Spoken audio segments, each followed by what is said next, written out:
UN में गरजी भारत की स्थायी प्रतिनिधि रुचिरा कंबोज, उड़ा दी यूएन की धज्जियां। भारत ने यूएन रिफॉर्म को लेकर ठोका दावा। वीटो धारकों की भारत ने उड़ा दी नींद। 75 साल पहले बने संगठन पर उठे सवाल। भारत ने तुर्की के उड़ाए होश। पहले मदद पहुंचाई, अब ठिकाने लगाने की तैयारी। भारत को धोखा देना पड़ा भारी। दोस्तों, कई महीनों से शांत रही यूनाइटेड नेशन में भारत की स्थायी सदस्य रुचिरा कंबोज ने आखिरकार 77 साल पुराने संगठन संयुक्त राष्ट्र को लेकर फिर से गर्जना शुरू कर दिया है। अभी 2 महीने पहले ही भारत की संयुक्त राष्ट्र से अस्थायी सदस्यता खत्म हुई है, लेकिन उसके बावजूद भी भारत यूएन के सामने अपने गर्जना को कम नहीं किया है। दरअसल पिछले कुछ दिनों से यूएन के अंदर एक के बाद एक बैठकें की जा रही है। अभी हाल ही में ह्यूमन राइट्स को लेकर एक बैठक की गई।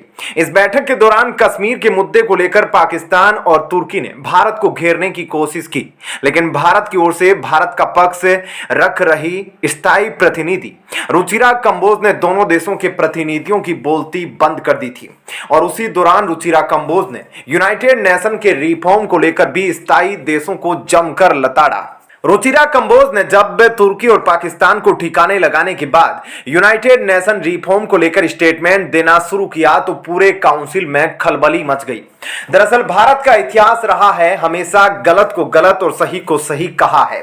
वहीं दूसरी तरफ तुर्की ने जो यूनाइटेड नेशन के अंदर पाकिस्तान का जो सहयोग किया था और भारत पर गलत तरीके के जो आरोप लगाए थे, उसका बदला भी भारत लेने की शुरुआत कर चुका है। दोस्तों, आइए विस्तार से जानते हैं कि यूनाइटेड नेशन में जब फिर से भारत के स्थायी सदस्यता को लेकर बहस छिड़ी तो क्या कुछ हुआ। दरअसल वर्तमान समय में यूनाइटेड नेशन काउंसिल में अमेरिका, रूस, फ्रांस, ब्रिटेन और चीन स्थायी देशों के रूप में कार्यरत है। वहीं यूएन काउंसिल में 10 अस्थायी देश है। दिसंबर 2022 में भारत ने स्थायी सदस्य के रूप में अपने 2 साल के कार्यकाल को खत्म कर दिया है और तभी से भारत को स्थायी सदस्य बनाने की मांग काफी तेजी से की जा रही है। यूनाइटेड नेशन के अध्यक्ष, यूनाइटेड नेशन के महासचिव गुटेरेस की ओर से यह भी कहा जा चुका है कि भारत को स्थायी सदस्य बनाया जाए। यूएन के महासचिव यहां तक भी कह चुके हैं कि रूस और अमेरिका दोनों देशों ने खुलकर भारत को स्थायी सदस्य बनाने पर सहमति जाहिर की है। तो आखिरकार क्यों अभी तक भारत को स्थायी सीट हासिल नहीं हो पाई है? तो इसका सबसे बड़ा कारण चीन है। चीन कभी नहीं चाहता कि भारत स्थायी सदस्य बने। जब भी भारत को स्थायी सदस्य बनाए जाने के लिए प्रस्ताव पेश किया जाता है तो चीन उस पर वीटो लगाकर प्रस्ताव को खारिज कर देता है। लेकिन इस बार भारत की स्थायी प्रतिनिधि रुचिरा कंबोज ने खुलकर यूनाइटेड नेशन को अल्टीमेटम दिया है। उन्होंने कहा है कि स्थायी और अस्थायी देशों की सूची में विकासशील देशों के साथ साथ उन देशों की भी भागीदारी सुनिश्चित की जाए जिन देशों को आज तक अपनी बातों को रखने का मौका नहीं दिया गया है।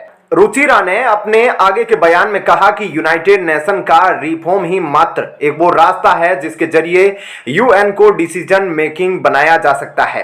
यूनाइटेड नेशन को पारदर्शी बनाने के लिए यह जरूरी है कि भौगोलिक स्थिति के जरिए सदस्यों की भागीदारी मिल सके। दरअसल जिस यूनाइटेड नेशन का निर्माण आज से 75 साल पहले किया गया था, दुर्भाग्य है कि आज तक इसमें ना तो रिफॉर्म किया गया और ना ही अफ्रीका के एक भी देश को भागीदारी दी गई। भारत के विदेश मंत्री पहले भी कह चुके हैं कि दुनिया हर घंटे बदल रही है, हर दिन बदल रही है, लेकिन यह कैसे संभव हो सकता है कि जिस यूनाइटेड नेशन का निर्माण 75 साल पहले किया गया हो वह आज भी पूरी तरीके से उपयुक्त बना हुआ है और उसमें किसी बदलाव की जरूरत स्थायी देशों को महसूस नहीं हो रही है। भारत के अलावा जापान, ब्राजील और जर्मनी भी लगातार यूनाइटेड नेशन रिफॉर्म को लेकर अपनी आवाज उठा रहे हैं, लेकिन स्थायी सीट पर बैठे सभी 5 स्थायी देश अपने फायदे के चलते यूनाइटेड नेशन में रिफॉर्म को लेकर कोई ठोस कदम नहीं उठा रहे हैं। वहीं जब तक यूनाइटेड नेशन के अंदर एक सहमति नहीं बनती तब तक यूएन का रिफॉर्म कराना असंभव है, क्योंकि किसी भी प्रस्ताव को यूनाइटेड नेशन से तभी सर्वसम्मति से पारित किया जा सकता है जब तक यूनाइटेड नेशन के सभी स्थायी देश एक जैसी राय प्रकट नहीं करते। वहीं भारत की स्थिति में माना जाता है कि कभी भी चीन अपना सहयोग नहीं देने वाला है। वहीं यूनाइटेड नेशन भी जानता है कि इस वक्त रिफॉर्म की सख्त जरूरत है, लेकिन चीन के चलते रिफॉर्म करना किसी देश के बस की बात नहीं। अब यहां पर यूनाइटेड नेशन का दुर्भाग्य देखिए, जिस संस्था का निर्माण दुनिया में शांति कायम करने के लिए किया गया, उसी संस्था का एक स्थायी देश चीन अपने वीटो पावर का इस्तेमाल पाकिस्तान के आतंकवादियों को बचाने के लिए करता है। दोस्तों, यह तो थी इस वीडियो की पहली खबर। अब आइए आपको एक और महत्वपूर्ण खबर के बारे में बताते हैं। दोस्तों, जब भी यूएन महासभा के अंदर भारत और पाकिस्तान का आमना सामना होता है तो कभी भी पाकिस्तान कश्मीर के मुद्दे को उठाने से बाज नहीं आता है।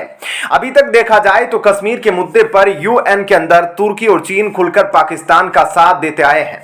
वहीं इस्लामिक देशों का नेपोलियन बोनापार्ट बन रहे तुर्की के राष्ट्रपति एर्दोगन को इस बार यूनाइटेड नेशन के अंदर कश्मीर के मुद्दे पर पाकिस्तान का साथ देना भारी पड़ गया है। दरअसल तुर्की ने अभी हाल ही में यूनाइटेड नेशन की संस्था यूएनएचआरसी में पाकिस्तान का खुलकर समर्थन किया था। अब इसको एक हफ्ता भी नहीं गुजरा कि भारत ने तुर्की की अकड़ निकाल दी है। वैसे तो इतिहास रहा है कि तुर्की ने कभी भी भारत का किसी भी स्थिति में समर्थन नहीं किया, लेकिन वहीं सच को सच और झूठ को झूठ कहने वाला भारत तुर्की की कई बार दिल खोलकर मदद किया है। अभी पिछले महीने ही 6 फरवरी को तुर्की में आए भूकंप के दौरान भारत ने अपने जवानों की जान को जोखिम में डालते हुए तुर्की की हर संभव मदद करने की कोशिश की थी। लेकिन वहीं जब यूएनएचआरसी में मानवाधिकार को लेकर बैठक हुई तो पाकिस्तान ने भारत को यह कहते हुए आरोप लगाया कि भारत में कश्मीर के अंदर ह्यूमन राइट्स का उल्लंघन हो रहा है, जिसके बाद तुर्की ने भी पाकिस्तान का साथ दिया और पाकिस्तान के द्वारा भारत पर लगाए गए आरोपों को सही ठहराया।